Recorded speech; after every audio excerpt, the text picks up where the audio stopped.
یہ ہے عائشہ۔ عائشہ کی ایک بری عادت ہے، وہ بہت ضدی ہے۔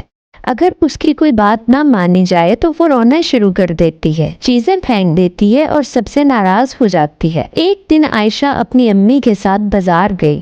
وہاں اس نے ایک بہت بڑا ڈال ہاؤس دیکھا۔ وہ فوراً بولی، امی مجھے یہ ابھی چاہیے۔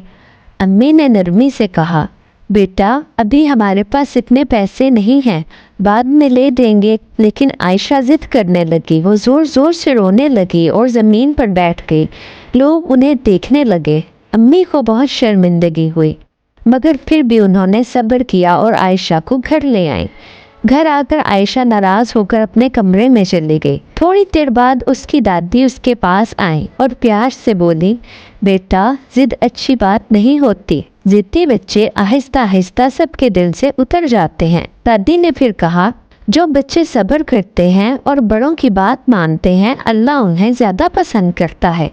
رات کو عائشہ نے دیکھا کہ اس کی امی خاموشی سے اس کے لیے کھانا بنا رہی ہیں، حالانکہ وہ سارا دن پریشان رہی تھی۔ عائشہ کو اپنی غلطی کا احساس ہوا۔ وہ فوراً امی کے پاس گئی اور بولی، امی مجھے معاف کر دیں، آئندہ میں ضد نہیں کروں گی۔ اس دن کے بعد عائشہ نے ضد چھوڑ دی اور سب کے ساتھ پیار سے رہنے لگی۔